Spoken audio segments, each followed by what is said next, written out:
Hello everyone and welcome to the 2016 New Hampshire 301 at the New Hampshire Motor Speedway race review, where we recap what went on before the race, during the race, and after the race, looking ahead to the upcoming race. So, overall thoughts on this race, I'm going to give this one a solid race. But during the first 260 laps, it was on pace to be a forgettable race, to put it nicely. There were a couple of moments where I was enjoying what I was seeing, but I wasn't particularly very invested into the race. But then in the last 50 laps, the complexion of this race just took a 180. It was really surprising. I didn't expect it, and it definitely made the race more exciting to watch, just because it added a lot of unpredictability to the race. And as far as the winner of the race, Matt Kenseth.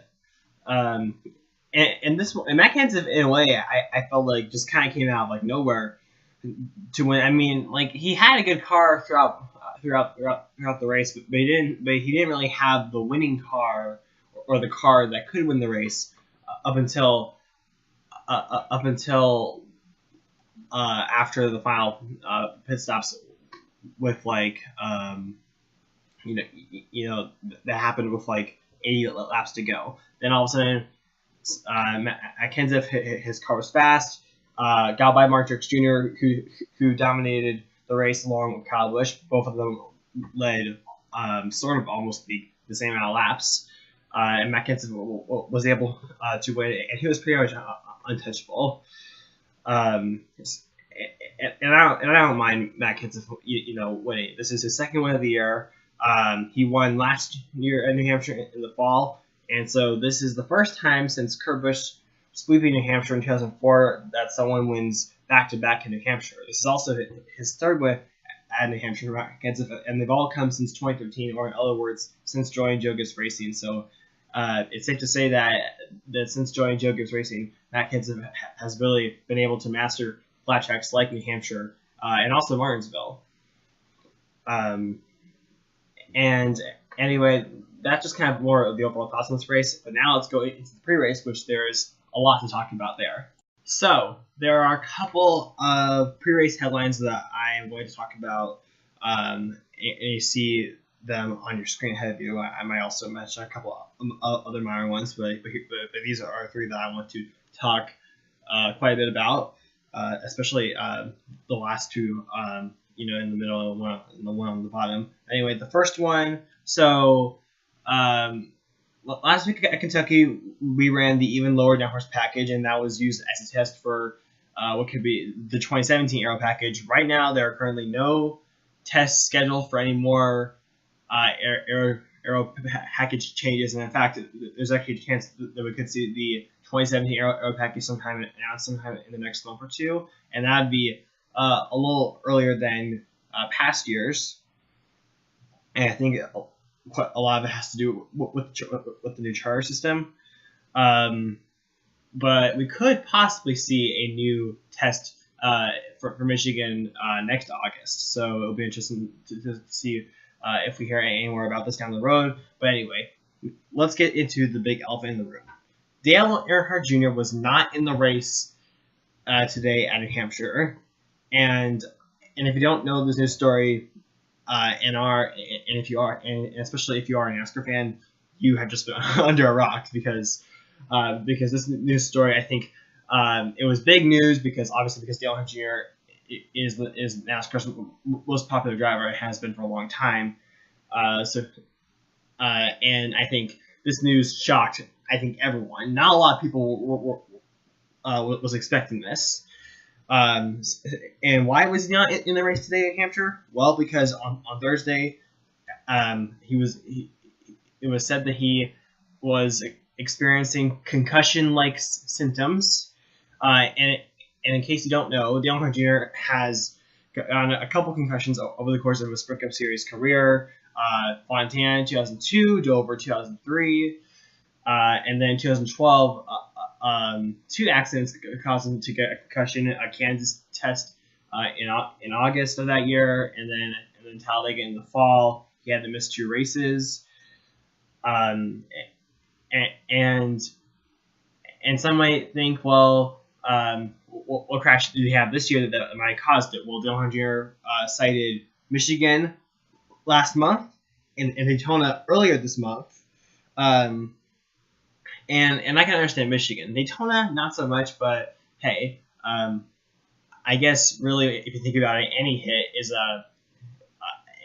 any hit, whether small or big, does impact your body, and I guess in this case your brain, to a certain extent. So, and plus, I think when it comes to concussions, I'm not a professional on this, but I think when it comes to concussions, if you get it once, you're more vulnerable to get it again. So that's why Dale Earnhardt Jr. was not in the race.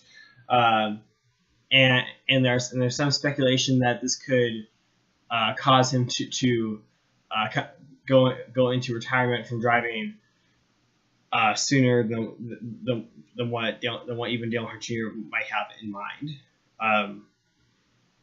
And it would be sad, but also understandable if Dale Earnhardt Jr. does say announce sometime in the next year or two. This season will be my last season. His current contract goes up until 2017, so who knows? Will 2017 be the last year Dale Earnhardt Jr. ever races in NASCAR? We'll just have to find out. And so for this race, Alex Bowman filled in for Dale Earnhardt Jr. And I'll be talking a little bit more about Alex Bowman later, assessing his race in the 88 car, because I think it is worth mentioning. But anyway, now let's get into this headline. So on Friday morning, less than 24 hours after we found out Dale Earnhardt Jr. was not racing this weekend, it was announced that Jeff Gordon will drive for Dale Earnhardt Jr. if Dale Earnhardt Jr. is not cleared to race at Indianapolis. And who knows, if Dale Earnhardt Jr. has some more races after that, Jeff Gordon will continue to race in the car. This was just as equally shocking, if not more shocking, than the previous headline. And I just personally had mixed feelings about Jeff Gordon being back in the car. On one hand, it sounds cool, but on the other hand, it's kind of like, nah, I don't really want that to happen. I'm not a Jeff Gordon fan. I'm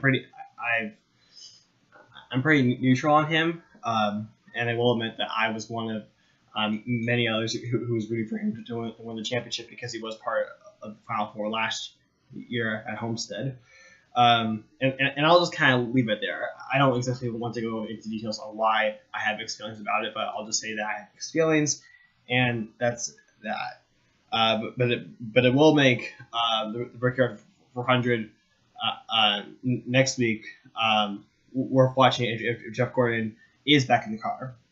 Anyway, you don't see it on screen. I'll quickly recap what happened on Friday and Saturday. Mark Truex Jr. was fastest in practice. Jimmy Johnson gets his first pole of the year, first ever at New Hampshire, first since Phoenix last November. Carl Edwards was fastest in second practice, and then the final practice, Chase Elliott was the fastest. And before the race started, there was rain in the morning, and so NASCAR had to schedule a competition caution on lap 35. If you didn't watch the race, you might ask the question, how well did Alex Bowman run today? And what I would say to you is Alex Bowman's performance today at New Hampshire was impressive. Better than what I expected. Unfortunately, he's not going to get the finish to show for it, because late in the race, I think inside 3 laps to go, he made contact with someone, likely accidental, and it cut down a tire. He went into the outside wall. In turn number 1, he would finish 26. But like I said, that finish does not show how well they actually ran. He started 20th. And slowly he was actually getting better and better and better. He then moved to the top 15 and then was inside the top 10 for a good chunk of the race. I think at one point he was actually as high as 8th, and that is really, I think that's actually really, I think that this is his best.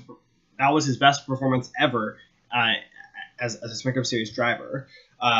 His previous finish was, I think, 13th or 14th in the Daytona July race of 2014, and even though he did not get that best career finish, it was his best performance, I would say, ever in his Cup career.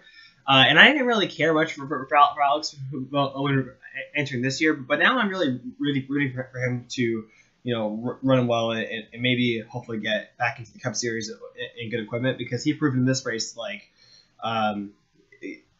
get me in good, let me be in good equipment, and I'll get the job done. And I think Alex Bowen did a good job of showing that. And who knows, maybe this opportunity that was presented to him and the performance he did have before the wreck could open the door for him to maybe get back into the Cup Series full time in good equipment. Who knows? He could be a future full time driver at Hendrick Motorsports. We'll just have to see. I think a lot of us, or maybe I should say most of us, thought that after watching the first 2/3 of this race, the winner was either going to be Kyle Busch or Martin Truex Jr. And for good reasons. They were so dominant. Combined, they led a total of 256 out of 301 laps, and were up front all day long. But then all of a sudden, in the last third of the race, both of them just fell off. And why so? Well, for both drivers, it is for different reasons. Kyle Busch, he did not need. I think it was the third caution of the race that came out on lap 220, and it was for debris in turn 3. Because after that, they made pit stops, and really after that, he was never ever a winning car again. I mean, I don't know if his team made the wrong adjustments, or if the other teams just simply were able to catch up with Kyle Busch, or what. But Kyle Busch's car all of a sudden went from a car that could win to then like 5th place at best, And later in the race, when cautions breed cautions just kept on happening, that certainly did not help Kyle Busch at all. And with I think 5 laps to go, he tried passing Greg Biffle for 5th place, and actually got a little loose and lost a couple more spots. And then he finished 8th. Martin Truex Jr. on the other hand, completely different. He led this race, and to me, and looked like that, he was going to win because he was leading when Kyle Busch started to fall off, and tried his best to hold off Matt Kenseth, but just simply couldn't. But then, with 50 laps to go, he reported shifting problems. A couple laps later, clutch problems, and then on restart, he was 6th. But because he had problems shifting, he couldn't get up to speed as fast, and thus had to pull over, losing a ton of spots in the process. And so Martin Truex Jr.'s bad luck continues, even though they still have had a very good season. And if you think about it, if Martin Truex Jr. didn't have so much bad luck, he probably would have had maybe 3 or 4 wins, maybe even more this season. So some of their finishes this season have not shown how well it actually performed. This team has led more laps than any other team this season. I think now they've led over 1,000 laps. Close, 989 laps. But I'm sure they will get to over 1,000 laps soon. Earlier, I mentioned that the complexion of the race changed drastically from the first 2/3 of the race to the final third. And to be more detailed, first 200 laps, only 2 cautions. Final 101 laps, 5 cautions, and 4 out of those 5 came in the final 50 laps. So it was basically sort of like cautions breed cautions situations, and there wasn't a lot of gratified racing shortly after these restarts. And this level of attrition definitely did have its chase implications. For example, right here, 17 laps to go, and if we pause it right here, Kyle Larson and KCK are both inside the top 10, and at this point, I would say that both of them are about 10 points outside of the cutoff line, but then this happens. Oops. Contact made, and KCK is in the wall. Kyle Larson spins around, and both of them would get poor finishes, and so what was going to be a good points day became a bad points day. And if one or both of them don't make the chase, they'll look back on this race as a race where they lost valuable points. And while some chase contenders had their struggles, others were able to take this opportunity to get good points days. For example, if we look at the top 10 right here, Tony Stewart finishes second place, which was just a shock, because he spent most of the race around 15th. And more finishes like this, it helps him stay into the top 30 points, because remember, he got that waiver and already has a win, but he needs to stay into the top 30 points. Jamie McMurray, this is big because McMurray, a lot like Stewart, was around 15th place most of the race, but was able to get away with a top 10. Ryan Newman, both Newman and McMurray were already inside the chase entering this race, but these good finishes help them stay inside the chase grid. And I guess also I'll take this time to give shout outs to both Greg Biffle and Ricky Stenhouse Jr., driving for Roush. Biffle gets his first top 5 of the year, third consecutive top 10. Ricky Stenhouse Jr. gets his fourth top 10. If he gets one more top 10, then he'll tie his career best of most top 10s in a season. Actually, if I go down right here, Ryan Blaney, this was a driver that got caught for speeding around the midway point of the race, and was able to come home with a solid finish. And so Ryan Blaney might look back on this race as a race where he kept his chase hopes alive. Now let's wrap up Loudon and look ahead to the Brickyard. So to recap what I said earlier, solid race. It looked like that it was going to be just an uneventful race, but then all of a sudden in the final 50 laps things got crazy, things got unpredictable. It definitely took a turn that I didn't see coming, and that's why I say that this race was solid. And as far as the quality of the racing, definitely the best at this track, even though it wasn't like significantly better. The best at Loudon in quite some time. Definitely better than both races last year combined. And Matt Kenseth, now this is officially the start of the second half of the season. It really for Matt Kenseth, the season has really, for Matt Kenseth, it's really had its highs and lows. I mean, in the first, 10 races of the season, Matt Kenseth had fast cars that could have won, but yet rarely got the finishes that they deserved. And ever since Kansas back in May, this team has taken almost a complete 180 and is now running up front, not having weekly troubles, and it has won twice. I think Matt Kenseth will definitely be a contender for the championship when the chase begins. And now we head to the Brickyard, Indianapolis Motor Speedway, for the Brickyard 400. Even though it's actually called the Combat Wounded Coalition 400. Oh my God, that was one tradition that they should not have touched. It should still be called the Brickyard 400. And I'm still going to call it the Brickyard 400. In both my my racing talk recap and in the race review next week.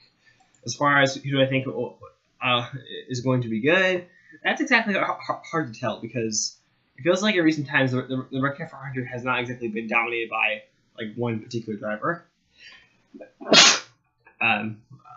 Bless me for that. Last year, Kyle Busch won the race.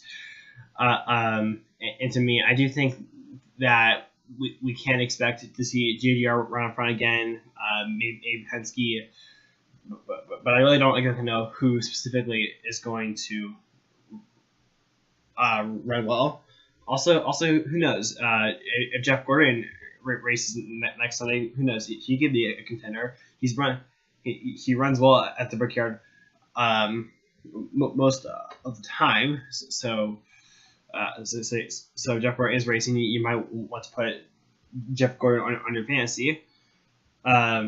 Yeah, but I really don't exactly know who to pick. I'm going to go with, let's see, this driver has never won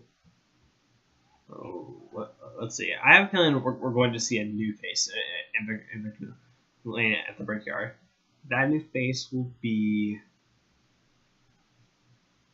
I think it'll be Joey Logano. there's something I just have a feeling about him. 2 top 5s in the last 2 years.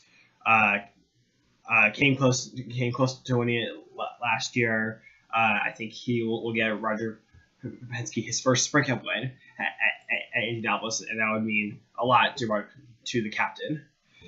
And as far as the racing in the Brickyard, it is a crown jewel on the NASCAR schedule. But from a fan's perspective, it's actually one of the worst races of the year. Usually, regardless of the package, but I am a little optimistic for the low hours package, and hopefully Goodyear brought a softer tire, especially since there's been 2 Goodyear tire tests in the past 2 months. So hopefully Goodyear brings a good tire, and hopefully we can expect to see some good race. Hopefully there's a good amount of strategy in it, and maybe someone could surprise us and take the win. I mean, to me, this is what I'm hoping, but I don't know if it will actually come true. Anyway, thank you all for watching. Be sure to rate, comment, subscribe, and bye.